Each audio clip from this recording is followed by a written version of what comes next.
তাহলে না, তৃণমূল দলটা হচ্ছে যে যত টাকা তুলতে পারবে তার জন্য তৃণমূল। সমস্ত ঘটনাটা হচ্ছে ষড়যন্ত্রমূলক এবং ফেক ঘটনা। এদেরকে বিচ্ছিন্ন করার ডাক আমরা দেব নবগ্রামে আমাদের জননেত্রী মমতা ব্যানার্জির হাতকে শক্তিশালী করার জন্য। সম্প্রতি সোশ্যাল মিডিয়ায় ভাইরাল হয়েছে নবগ্রামের বিধায়কের একটি ভিডিও। আর সেই ভিডিও নিয়ে এবার বিস্ফোরক অভিযোগ করলেন নবগ্রামের বিধায়ক। ষড়যন্ত্র ও চক্রান্তের অভিযোগ তুলেন সাংবাদিক সম্মেলন করে। আজ নিজ বাসভবনে তিনি সাংবাদিক সম্মেলন করে সে ভিডিও নিয়ে কাটিং করে ষড়যন্ত্র করা হয়েছে তার বিরুদ্ধে, এবং দলের ভিতর থেকে একাংশ মানুষ এই ষড়যন্ত্র এবং চক্রান্ত করেছে বলে সাংবাদিক সম্মেলন করে তিনি বিস্ফোরক অভিযোগ সামনে এসেছেন। এবং প্রথমত হচ্ছে যে আমি সেটা দেখেছি এবং একটা সিসি ক্যামেরা থেকে তার ফুটেজও পাওয়া গেছে। ষড়যন্ত্রমূলকভাবে কোথায় এই ষড়যন্ত্র হয়েছে তারও ফুটেজ আমাদের হাতে আছে। সমস্ত ঘটনাটা হচ্ছে ষড়যন্ত্রমূলক এবং ফেক ঘটনা।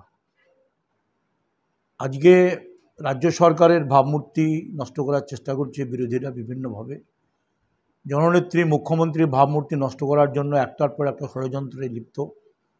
আরজিকর, সন্দেশখালী, লাস্ট হচ্ছে দেখলেন আমাদের ওয়াকফ আইন, যেটা দৃঢ়ভাবে বলেছেন এনআরসি এমপিআর হয়নি, এটা হবে না।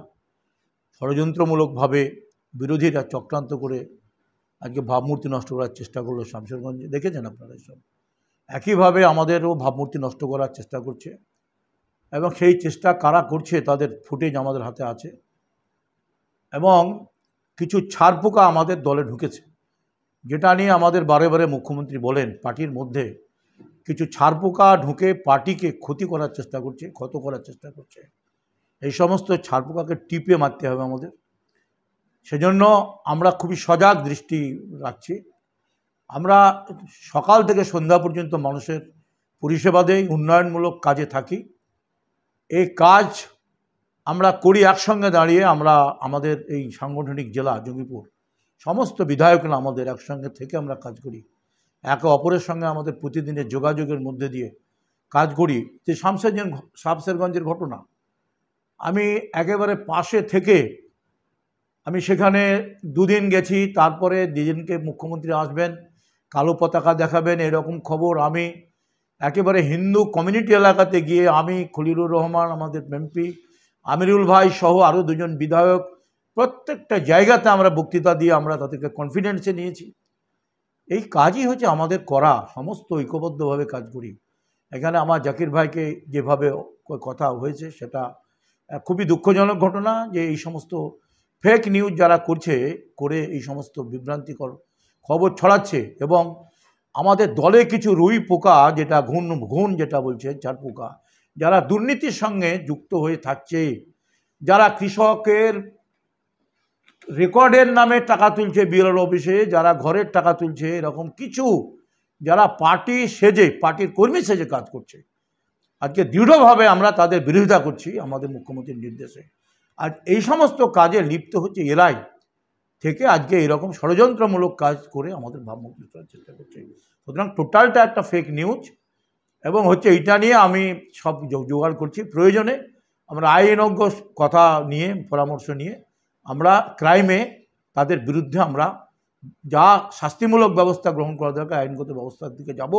সেটা পার্টির পরামর্শ নিয়ে, আমাদের পার্টির প্রেসিডেন্ট, আমাদের রাজ্য পার্টি পরামর্শ নিয়ে আমরা এগোবো। সুতরাং একেবারে কাটিং শুধু না, দেখবেন আমি দেখলাম যে টুঁটা শব্দ হচ্ছে, কেটে কেটে অ্যাটাক হচ্ছে, কিভাবে করছে, এগুলো আমি খুব বেশি পারদর্শী না। এগুলো নিয়ে আমি, জানেন আপনারা, আমি কোনো রকম ভিডিও, ফেসবুক এরকম নিজের প্রচার করা আমি পক্ষপাতী না, আমি করি না। এগুলো কেউ আমাদের হয়ে করে। এই যে ছবি টাঙায় দেওয়ালে, ছবি টাঙায় মিটিংয়ে, জনসভায়, আমি নিষেধ করি যে আমার ছবিটা অন্তত আপনারা রাখবেন না। মমতা ব্যানার্জি তার ছবিটা রাখুন, অভিষেক বন্দ্যোপাধ্যায়ের ছবিটা রাখুন, আমার ছবিটা অন্তত রাখবেন না। আমি বলি এই প্রচারে আমি বিশ্বাস না। মানুষের কাজের মধ্যে দিয়ে আমরা বড় হয়েছি। আজ থেকে না, একেবারে হচ্ছে যে 74-75 সালে রাজনীতিতে যুক্ত হয়েছি। 78 সালে আমি গ্রাম পঞ্চায়েতের মেম্বার হয়েছি, হাই স্কুলের চাকরি ছেড়ে দিয়েছি, পঞ্চায়েতের প্রধান হয়েছি 3 বার, তারপরে পঞ্চায়েত সমিতি চালিয়েছি, তারপরে হচ্ছে আমি বিধায়ক হয়েছি। 78 থেকে আমি নির্বাচিত, আমি হচ্ছে একজন মানুষ, যা আমি সারা জীবন মানুষের পরিষেবাতে আছি। সুতরাং সকলেই আমরা বন্ধু হিসাবে কাজ করতে চাই, সহযোগিতামূলক কাজ করতে চাই। আর এই যারা করছে রুই পোকা যারা করছে, যারা এই সমস্ত ছারপোকা, এগুলিকে আমরা একেবারে হচ্ছে যে নির্বাচন সামনে আসছে, এরা ষড়যন্ত্রকারী, এদের বিরুদ্ধে আমরা আইনগত ব্যবস্থা শুধু না, জনগণ দিয়ে এদেরকে বিচ্ছিন্ন করার ব্যবস্থা যা করার দরকার সেটা করব। এবং সেই ক্ষমতা শুধু না, সেটা আমরা প্রমাণ করে দেবো কয়েকদিনের মধ্যে নবগ্রামে জনসাধারণের পক্ষ থেকে।